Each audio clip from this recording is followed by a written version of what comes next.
হচ্ছে আপনার true water. এটা হচ্ছে আপনার ঠান্ডা, গরম এবং নর্মাল 3 ধরনের পানি এটা বিশুদ্ধ করতে পারে। এটার ফিল্টারেশন এই যে 2টা কল আছে সামনে, একটা দিয়ে নর্মাল ঠান্ডা পানি, একটা দিয়ে গরম পানি, এবং সাইডে আরেকটা কল আছে। আপনি টোটাল 3টা কল থেকে পানি নিতে পারবেন।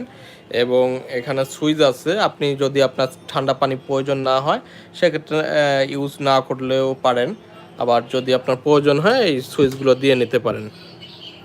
ঠিক আছে। আর এখানে আপনার সামনে যে ইগুলো আছে ডিসপ্লে, এখানে আপনার পানির মান, পানি ফুল হয়ে গেলে শো করবে, এবং কখন কোন ফিল্টারটা চেঞ্জ করবেন সেটা সব কিছু এখানে শো করবে।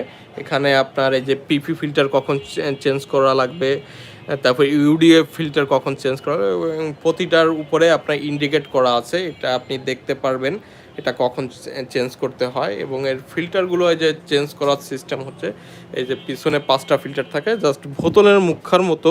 আপনি এটা চাইলে এটা মোড়ায় খুলতে পারেন এবং আটকাইতে পারেন। ঠিক আছে, এটা অত্যন্ত ইজি ফিল্টার, এবং কোনটা কয় নম্বর এটা একটা মার্কিং করে লেখা। এটা আপনার সবসময় জন্য 2-3 মাস পরে চেঞ্জ করতে হয় এই ফিল্টারটা। আর এটা হচ্ছে ওয়ালেও ঝুলাইতে পারেন, আপনি চাইলে এটা কোনো টেবিলের উপরেও রাখতে পারেন। এটা অত্যন্ত ইজি, দেখতে পাচ্ছেন।